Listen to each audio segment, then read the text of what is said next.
All right, get ready because today we are going deep, deep into snus and nicotine pouches. Ooh, sounds interesting. It is.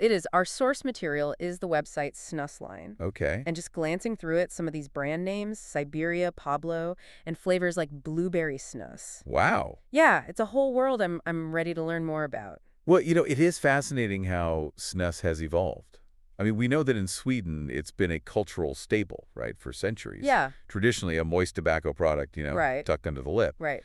But what we're seeing on Snuffline, it hints at a much broader landscape now. It does. It features both this traditional snus and these modern nicotine pouches. Right. So for those of us who might be new to all this, what is the essential difference? The key distinction is tobacco. Okay. Traditional Swedish snus contains it, while modern nicotine pouches are tobacco-free. Okay. Both deliver nicotine, but the experience could vary, quite a bit. Okay.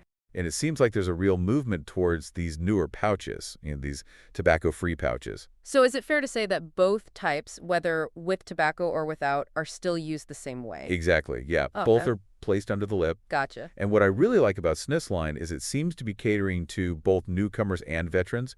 They even have, labels for some products, calling them beginner-friendly, Oh, that's cool. like General Snus 77 all-white and Ace nicotine pouches. Smart move. Considering the range of nicotine strengths they list, Oh, yeah. pouches go from 4 milligrams to 40 plus milligrams. Wow, that's a huge difference. That is a huge difference. Do users typically experiment with different strengths? Absolutely. I mean, it's all about finding what, satisfies your cravings Yeah. without being overwhelming. So someone might start with, a lower strength like General and gradually explore stronger options if they feel the need. Speaking of variety, let's talk about these flavors. Blueberry, bergamot, even coffee-flavored pouches. Right.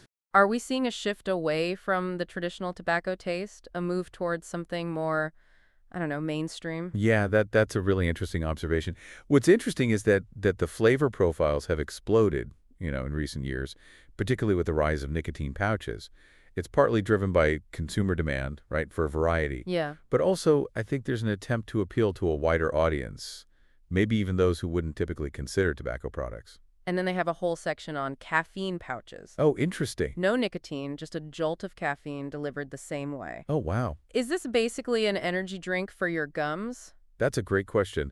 I mean, essentially, yes. Ah. Caffeine pouches offer, a caffeine boost without the sugar and calories of a traditional energy drink, Oh, okay. Interesting. releasing caffeine through absorption by the gums. So are there any age restrictions or potential health concerns with those?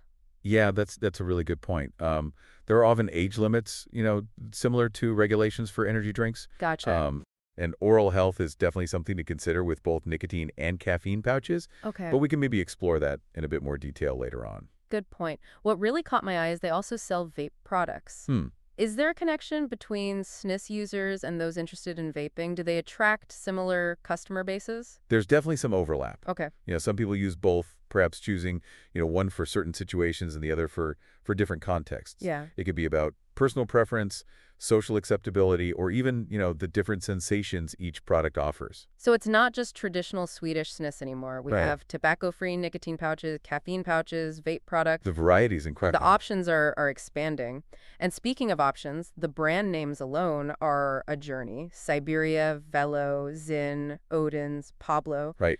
Any of these stand out to you in terms of their target audience or reputation? Yes, several of those are major players. Mhm. Siberia, for example, is known for its extremely high nicotine content, Okay. making it popular among, experienced users who really want that strong kick. Oh, wow. Velo, on the other hand, is often associated with a wider variety of flavors and strengths, Okay. appealing to a broader audience, perhaps those who are newer to the world of SNES. It sounds like even within the world of snus, there's a whole spectrum of choices catering to different needs and preferences. Absolutely. Yeah. And what's particularly fascinating is how these choices might be evolving. Yeah. The emergence of these tobacco-free nicotine pouches, for example, raises some interesting questions about the future of traditional tobacco use. Right. Are we witnessing a shift away from traditional tobacco products? Yeah. Are nicotine pouches, especially those without tobacco, going to become the dominant form of nicotine consumption? Yeah. Or are we seeing like a generational divide within the snus world itself? That's a big question, and Yeah. one that researchers are grappling with. Right now, Yeah. these pouches offer a a potentially less harmful way to get a nicotine fix. Okay. They appeal to a generation that's more health conscious Right. and might not be drawn to the traditional image of smoking or chewing tobacco. It's like we're seeing two worlds colliding, the traditionalists who value the authenticity of Swedish snus Yeah, and those who are drawn to the cleaner, more discreet op-ovens. right. And then you have the caffeine pouches shaking things up even Oh, further. yeah. Do you think they could disrupt the energy drink market? It's certainly possible. Yeah. Caffeine pouches are convenient, potentially healthier than sugary energy drinks. Right.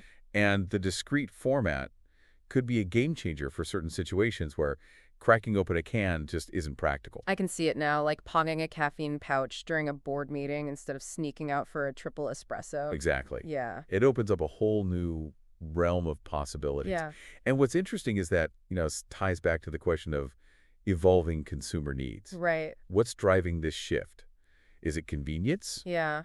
Health concerns? A desire for more discrete options? It seems like the reasons are multifaceted.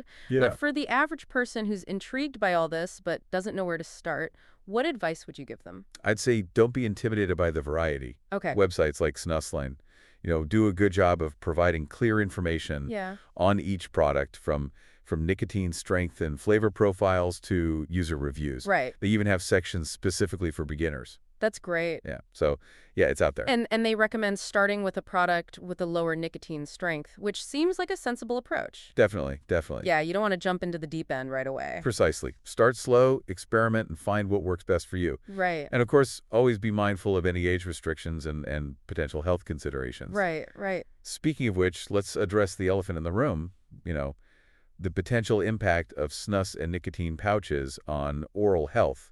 They may not be smoked, but they are in direct contact with the gums. Right, that's a crucial point. Yeah, While these products might be less harmful than cigarettes, they can still have negative effects on oral health if used excessively or improperly. right.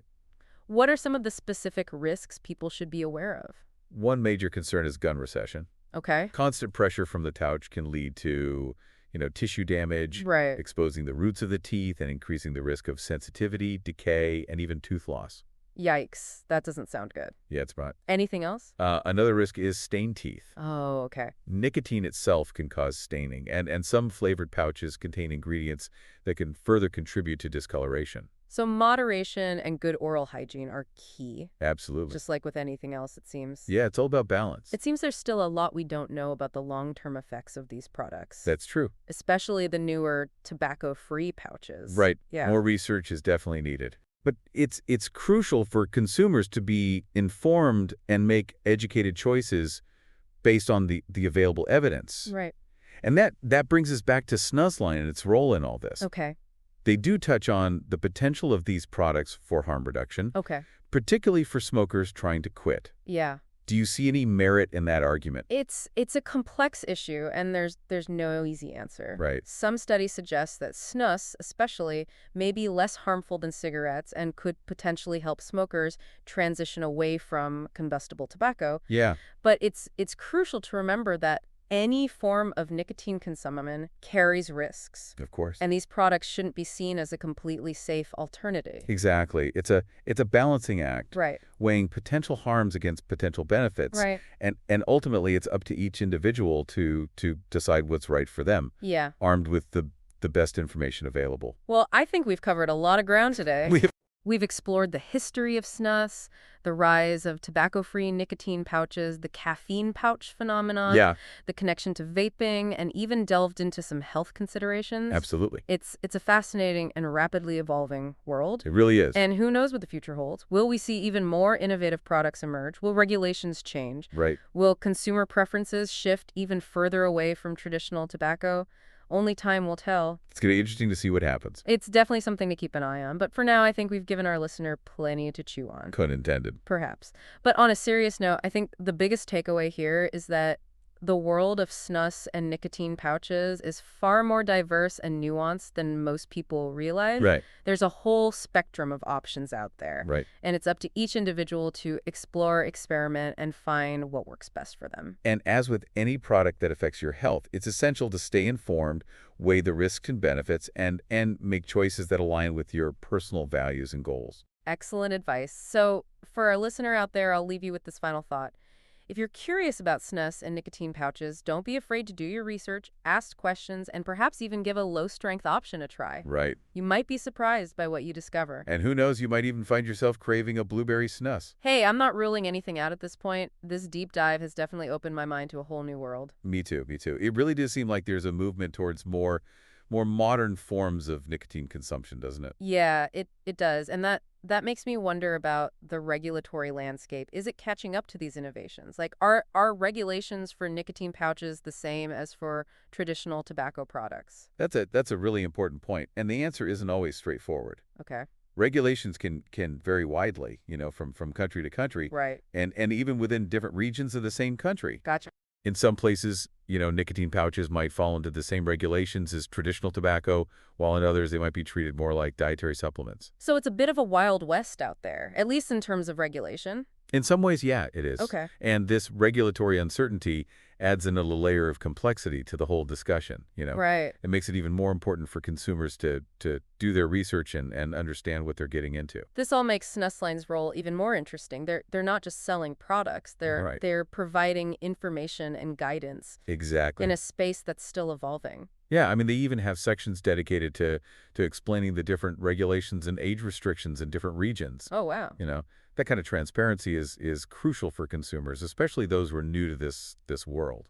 You mentioned earlier that some people view snus and nicotine pouches, especially the tobacco-free versions, as potential harm reduction tools. Right. Could you expand on that a bit? Sure. What's the evidence there? So the harm reduction argument essentially hinges on the idea that while nicotine is addictive, Right. it's the combustion of tobacco that releases the majority of the harmful chemicals Okay. associated with smoking-related diseases. Gotcha. So the logic goes, if you can provide people with a way to get their nicotine fix Yeah. without those harmful chemicals, you can potentially reduce the overall harm.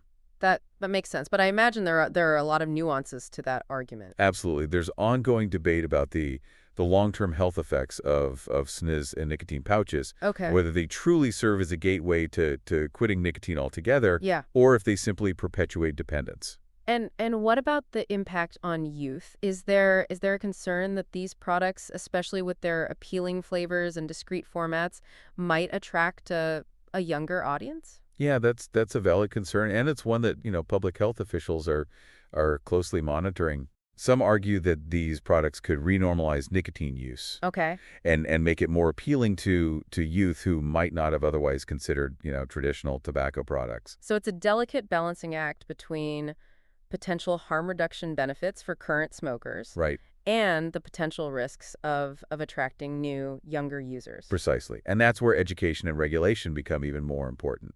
Speaking of education, I noticed that Snusline includes a section on responsible use. Okay? What are some of the key messages they emphasize? Well, they highlight the importance of starting with, lower nicotine strengths, Okay. being aware of your own tolerance and avoiding overuse. They also encourage users to stay informed about potential health risks. Right. And to consult with a healthcare professional if they have any concerns. It's good to see them taking that proactive approach. Yeah. It reinforces the idea that they're not just trying to sell products, but also to educate consumers and promote responsible use.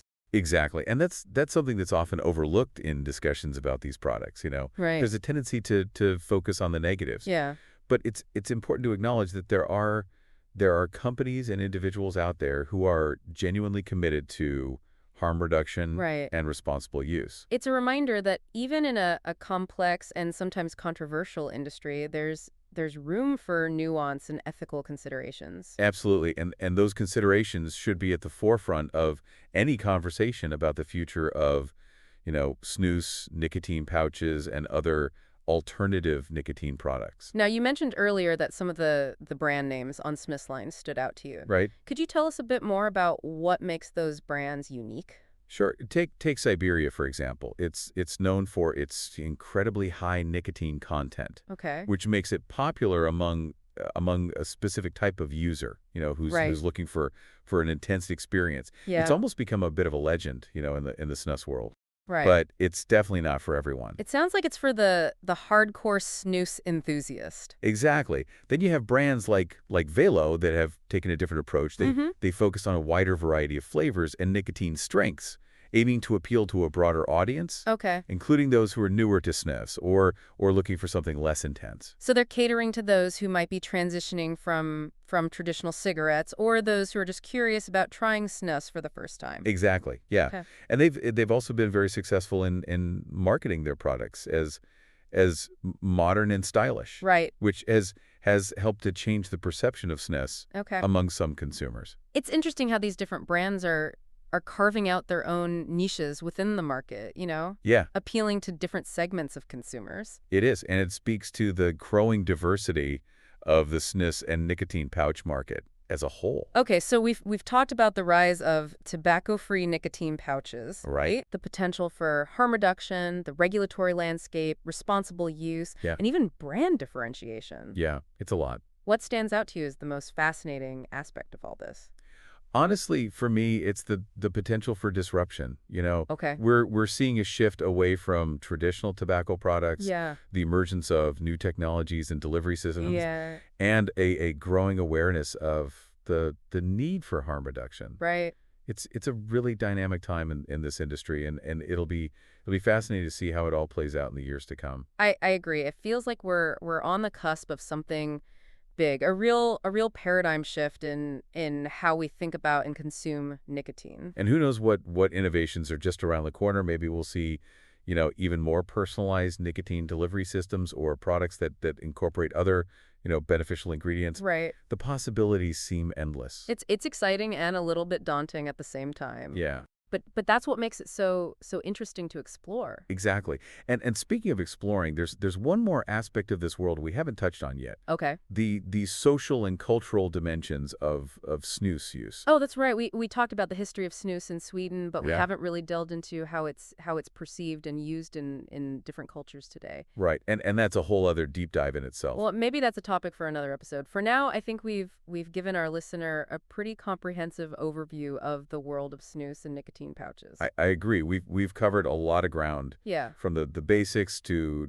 some of the more, complex and nuanced aspects of this evolving landscape. And most importantly, we've equipped our listener with the knowledge and tools to continue exploring this topic on their own. Exactly. Because ultimately the most rewarding part of any deep dive is the journey of discovery itself. So we've talked about the science, the trends, the regulations, but what about the human side of things? Snus has a long history, Right. especially in Sweden. How has that shaped its cultural image, and is that image changing with these modern alternatives? That's a great point. I mean, snus in Sweden is deeply ingrained in their culture. I Yeah. mean, it's been around for centuries. Right. And it's viewed very, very differently than cigarettes. Okay. It's even got its own etiquette and rituals. Like what? I'm picturing a very specific scene in my head, like a snus ceremony or something. Well, not quite a ceremony, but there are definitely social norms. Okay.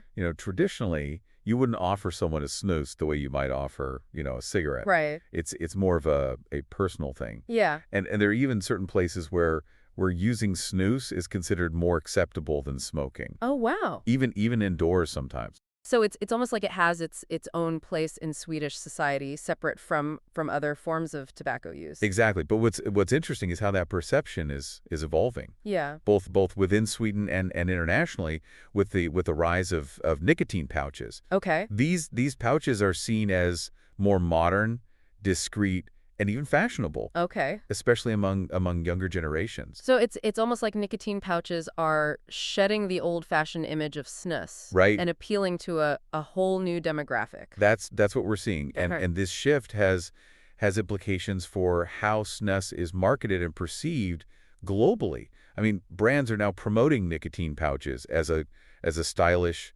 on-the-go alternative to smoking, Right. targeting a much wider audience than traditional snus ever did. It's fascinating how a product with such a long and specific cultural history is now being rebranded and repositioned for a global market. It really is. What do you think this means for the future of snus? Will it eventually lose its connection to its Swedish roots and become just another nicotine product? It's hard to say for sure. I mean, on the one hand, there's a real effort to preserve the traditional aspects of Snus, particularly within Sweden. Okay. There are even movements to protect the authenticity of Swedish snus and differentiate it from these newer products. So there's a push to keep the soul of snus alive, so to speak. Exactly. But on the other hand, the global market is moving in a different direction Yeah. towards convenience, discretion, and a wider range of choices. Right. And that's where nicotine pouches are thriving. It's almost like we're witnessing two parallel trends. A preservation of tradition and a drive towards innovation. Right. And the interesting question is how those two trends will coexist and shape the future of snus. It makes you wonder if we'll reach a point where the term snus encompasses this whole spectrum of products, from the traditional Swedish varieties to the modern, tobacco-free pouches. That's a real possibility. I mean, language evolves, and as these products become more mainstream, the way we define and categorize them might change as well. It's a reminder that even something as seemingly simple as a small pouch of tobacco or nicotine can reflect broader, cultural shifts and societal trends. Absolutely. And it highlights the importance of understanding the cultural and historical context of these products, especially as we navigate their evolution and impact on our world. Well, I think we've truly dived deep today. We've gone beyond just the facts and figures and explored the historical, cultural, and even philosophical dimensions of snus and nicotine pouches. We have covered a lot of ground. But I think the most important thing is that we've given our listener a framework for understanding this complex and evolving landscape. And hopefully we've sparked their curiosity to learn even more. Exactly, because at the end of the day, that's what the deep dive is all about. Well said. So for our listener out there, we encourage you to continue exploring this topic, do your research, ask questions, and most importantly, stay informed. Right. The world of snus and nicotine pouches is constantly changing, and it's up to each of us to navigate it thoughtfully and responsibly. And who knows, maybe one day you'll be the one sharing your own, insights and perspectives on this fascinating topic. Until then, happy diving.